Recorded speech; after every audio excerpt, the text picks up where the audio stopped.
жаркылдаган атабызды мүмкүн айыман ажырап отурам.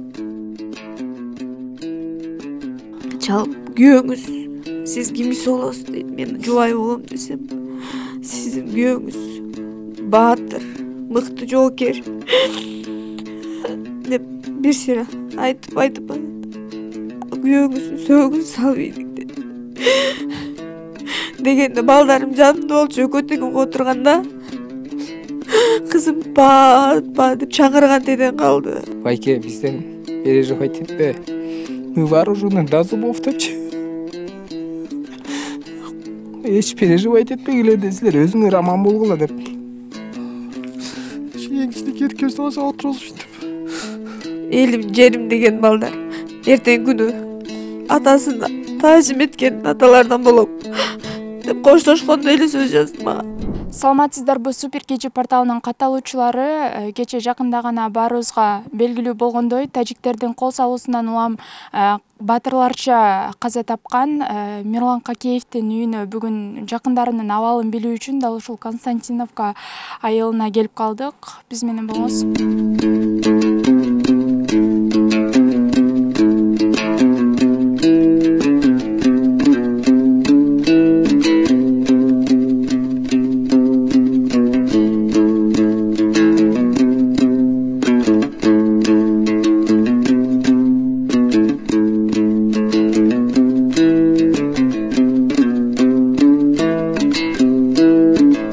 Маркумдун сөөгү 18-сентябрда жерге берилген. Ал 2022-жылдын июнь айынан тартып Баткен облусундагы аскер бөлүктө келишимдин негизинде кызмат өтүп жаткан.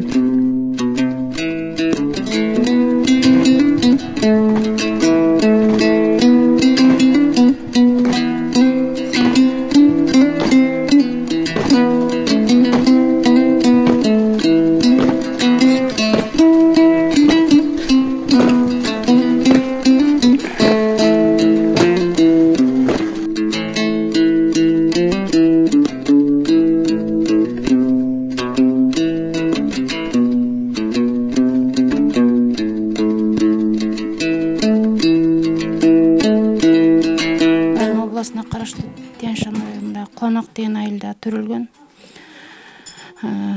төрөлгөн жери, жашаган жери Чүй областына караштуу Константиновка айылында, ушул айылда балалык чагы ушул айылда өткөн.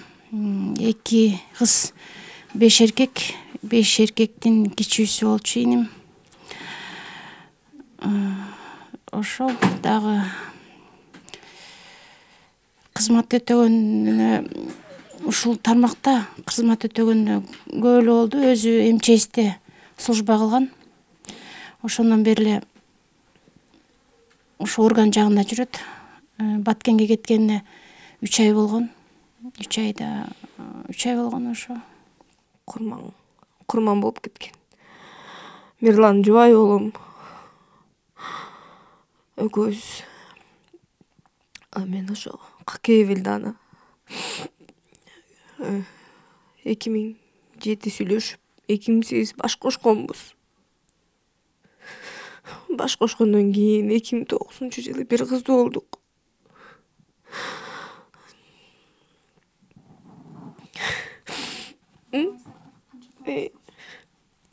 Эки балам бар. Кызым азыр 7-класс, 2009-жылы туулган.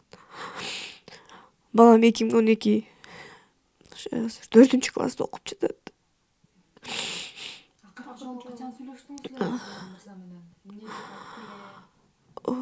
Экөөбүз мен ушу Баткенге кетип атканда эле экөөбүз сүйлөшкөн. Ошо эме кылам го, слайд шоу кылып чыгарам, перепискабыздычы ыйладым мен агачы.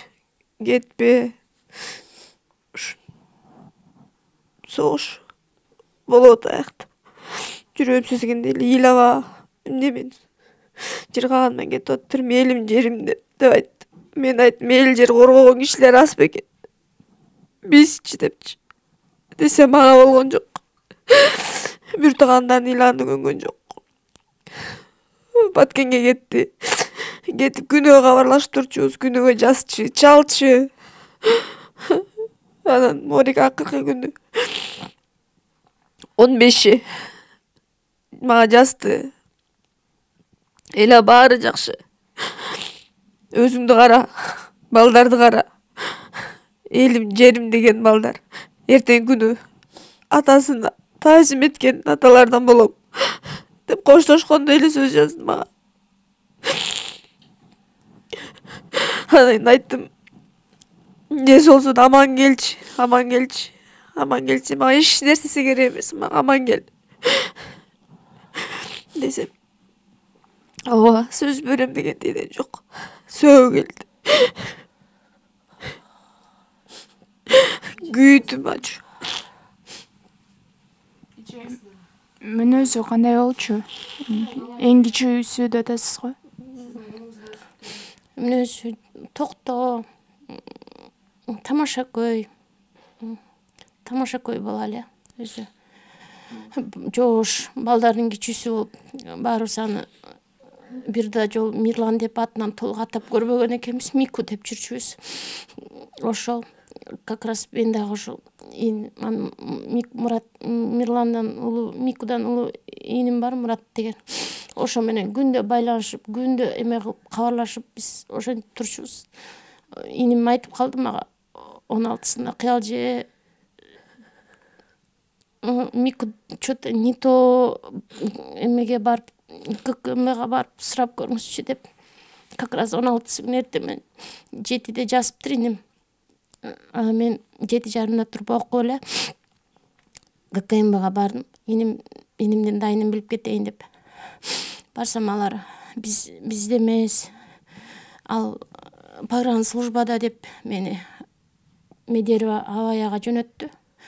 Аяка барсам, аяктан күтө туруңуз, биз 2 саатта бирден эме алабыз, же үйүңүзгө кете бериңиз дегенде болбой күтүп отурдум. Бир тууганым билейин деп келгем.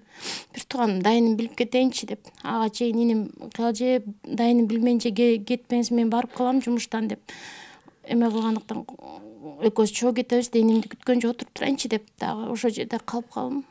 Анан ошол жактан уктум, инимди жоготкон ошол угуп анан келдим. Ошо. Кандай жагдайда каза болуп айтыштыбы? Жок, ал жагын айткан жок. Бир гана укканым батырларча Курманболду иниңиз деп гана айтты.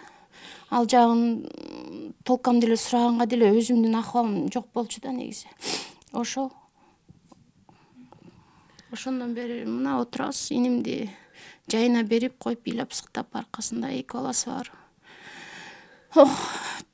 4 иним калды. 6 калдык. Ошо. Жолдош катары кандай жолдош эле? Мен такыр жамандалбайм ишенесиз. Экөөбүз ошо айттым, 2008-ден баштап баш кушконбуз. Ошондон бир тарта бир катуу сүйлөп, же кол көтөрүп, бар жокту такыр билдирчү эмес. Өзү жетим өскөнгө байланыштуу. Ал нерсени балдарыма да билдирген жок. Балдарым көкөлөтүп, эң мыкты аталардан болду. Эң мыкты. Баатырлык десем да болот аны. Балдардын эң камкор адамы эле. Эң камкор адамы. Атасы таянар тоо аскасы эле, соосу эле. Атам дегенде жата калып, кызым, атам келаттыр турган жеринен тик турчу атам деп. Мына карга ошол күнгө туш болуп, ушинтип ыйлап сыктап, жапжаш атабызды, жаркылдаган атабызды Микут айыман ажырап отурам. Балама өтө оор болуп атат.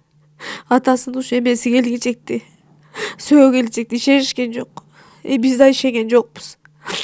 Мага 16-сында мага чалды. 16-сында мага чалып күйөөңүз сиз кимиси болосуз дейт. Мен жубай болом десем, сиздин күйөөңүз баатыр, мыкты жоокер деп бир сыйра айтып күйөөңүздүн сөөгүн салбайдык деп.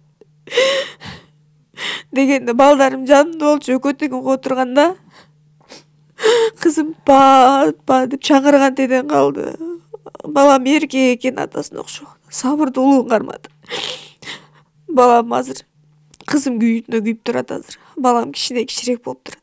Бирок антсе да анын жоктугун уже билип, мени ким защита кылат, мени ким калкалайт, мени ким коргойт деп гана азыр отурат.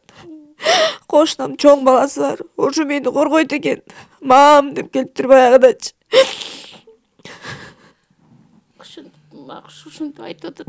Отуруп немеде алсак, позиде отурсак, мама мени ким коргойт? Мени балдар уруп койсо кимге айтам деп ушинтип атат да. Аркаңа балада айттык. Аркаңда сен 4 атаң калды да. Ошо 4 атаң коргойт сени. 4 атаң сага сөз тийгизбейт. Деп бакшым. Мен балада балдар мен ушсам мени ким коргойт деп ушинтип атат да. Аркасында 4 байкеси бар. Баласы аталар болот да. Айтты ошо 4 атаң колдойт сени. 4 атаңа айтасың дедик. Ошо Антсе да ошо балам ошо атасынын жолун жолдоп, чоңгондо мен да согушка барам деп ичи күйүп, жаны атышып атат азырчы баламдычы. Кадимкидей ошо тажиктерби депчи. Аны айтып атпайм, балам жаман нация болбойт. Башка бир карапайым элдер деле аякта страдайт. Десем, атам өлүп калбадыбы дейт, бабам. Өлүп калбадыбы дейт. Өзү жетим өскөнүнө просто ичсиз атышат, ошо катышат. Өзү жетим өскөн. Балдарына жетим таштап койдун. Ошо гана ичибиз, күйдүбүз. Өлүмү кой, элим, журтум деп гана өзү каза таап отурат. Өзү мөрт адам болчу. Айткандан кайтпаган. Элим, жерим деген баатырлардын балдары болчу. Ошо сапаты, биз үйлөнгөндөн бери ошо сапатты билем, ошо сапаты боюнча калды алчы. Элеси ошо ойдон калды, баатыр боюнча. Ал өзү баатырлык көрсөтө электе эле биз үчүн ал баатыр болчу. Өзү чекпеген, түз жүргөн кой деп бирөөнү алдабаган, бирөөнү жебеген адам эле. Мындай адамдардын жашоосу кыска экен да. Биздин эң кичинекей инем болот, эрке өскөн. Биз мындай бир таң катар ага ине болбой эле мындай баарыбыздын кичинекейсинен жетим калып, тентү сыяктуу да өскөнбүз баарыбыз. Ошо 10 күн бур сүйлөшкөм. Кандай бир сүйлөшүлүк болчу.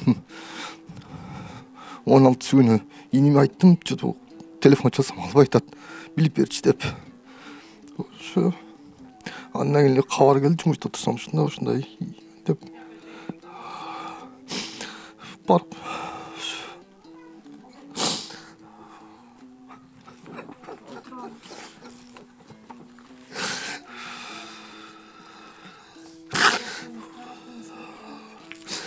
эң кичинекей эркебиздин ашыга отурабыз ушинтип.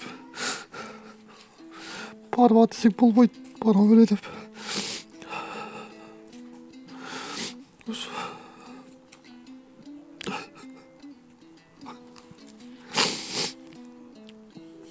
Өзү шайыр ак көңүл болчу. Урушуп койсоң дагы күлүп кой эле.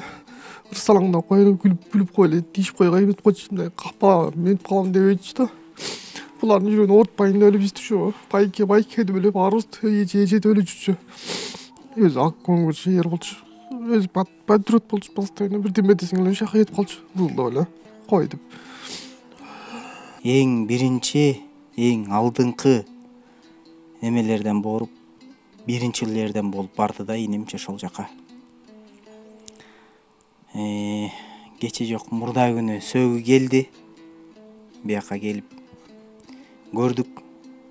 Оң тарабында төштүн ушул жеринде октун ийси бар экен.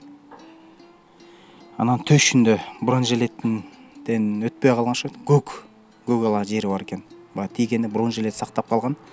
Ана бул каптал жагынан, ушул каптал жагында бир октун ийси бар экен. Ошо кече күнү инебизди жерге бердик. Ошентип инемди жоготуп отурабыз.